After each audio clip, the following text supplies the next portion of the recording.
If you're Israel and you see that report from the Atomic Agency, which appears to suggest that it could potentially get to nuclear power, can you understand why Israel has felt threatened by that report? You described it accurately a moment ago, what the report says. I've read the 22-page report, came out May 31st, declassified. But on Friday, I was disappointed to see you tweeting about, you said the report exposes an imminent nuclear threat from Iran, which could justify a preemptive strike. What we saw on Thursday night from Israel was not a preemptive strike. It was a preventive strike, which is illegal under international law. And that IAEA report does not expose an imminent nuclear threat. It says what you just said it says. It says that they haven't been cooperating very well. It says their level of cooperation has been, quote, less than satisfactory. It says that they were working on some kind of military program pre-2003, which is what US intelligence has also said. Those are all bad things, Piers. You and I can both agree those are bad things, and Iran should not be doing those things. And the IAEA board voted to say they're in breach of their obligations. But that's not an imminent nuclear threat. The report does not say Iran poses an imminent nuclear threat. Your tweet was wrong. Well, when it says 60% enrichment of uranium, it's the next stage. Yeah. Panel. No, but it can be weeks, months, a year, whatever, to take it to another stage and create a bomb. So let's find more agreement between us. Yeah. I agree. That is capability, right? They have enough highly enriched uranium to build up to 9 bombs, I believe. They have 400 kilograms of uranium. So that is an imminent threat if it's in the wrong hands, right? We can agree on that. No, it's not. No, it's no. But why not? No, because unfortunately having a civil nuclear program is totally fine. Having enriched uranium is fine. The issue is if you weaponize it and have a weapons program. And Tulsi Gabbard, no friend of radical Islam, Donald Trump's director of national intelligence, said in March that the US intelligence community's consensus view is that Iran is not building a nuclear weapon, does not have a nuclear weapon, has not authorized a nuclear weapons program. The IAEA, Piers, in that report, you must have seen the line in their summary, said there are no credible indications of an ongoing, undeclared, structured nuclear program. Even the IAEA says there's no nuclear weapons program. Their boss, the IAEA chief, Piers, said last week, you cannot attack nuclear facilities in Iran. So, no, it's not an imminent threat. And under international law, Piers, this is the key point. If a weapon is a year away, you cannot say we're under imminent threat. That does not give you a right to self-defense. Otherwise, everyone in the world would go around just bombing people. You and I have rejected the Israeli bullshit argument now in Gaza. You don't believe what they're saying about Gaza. I don't know why you're believing them on this when you were rightly calling out the bullshit from the UK and the US in 2003 over Iraq. Saddam Hussein was not an imminent threat, and Iran was not an imminent threat, and Israel attacked them illegally last week while there were nuclear negotiations going on, Piers. One last point. If Israel cared about stopping a nuclear weapon, you would go back into a nuclear deal that prevents Iran from a weapon.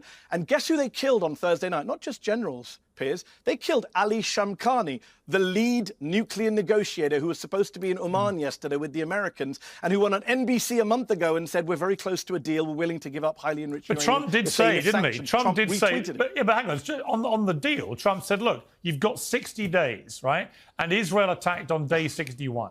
In other words, they gave Iran the chance to negotiate. Well, that is what Trump said. Well, Trump's a liar. Why were they meeting in Oman on Sunday then? Well, if there were only 60 days, why were the Americans supposed to be meeting yesterday?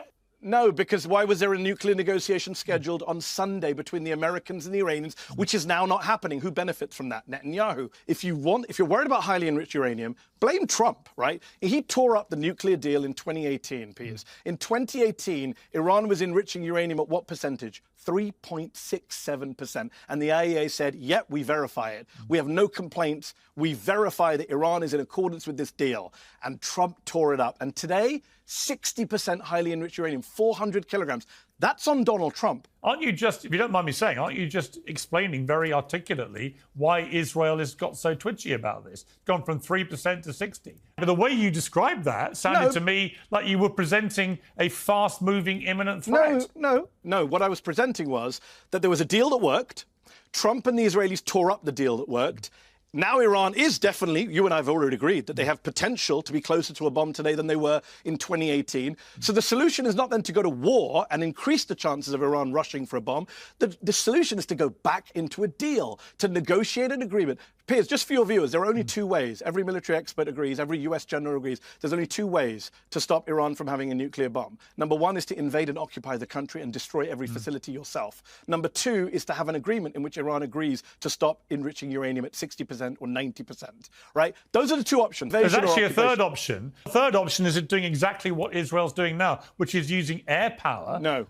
Controlling the skies over Tehran and using intelligence gathered by Mossad, apparently, reportedly, and using specific intelligence to target specific commanders, scientists, and nuclear sites. That's not a third option because it doesn't stop the nuclear program. All it does is delay it. Who are the military commanders you've talked to who do not think this is justified? Admiral Mike McMullen, chairman of the Joint Chiefs of Staff under George W. Bush, said there's no way you can get rid of Iranian nuclear program without boots on the ground. Air power cannot do this, right? Because some of their facilities are underground.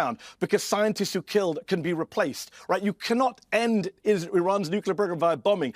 Put yourself, Piers, you asked me a question at the beginning. It was a great question. Put yourself in Israel's shoes. We should always have empathy for whoever it is, enemies, allies.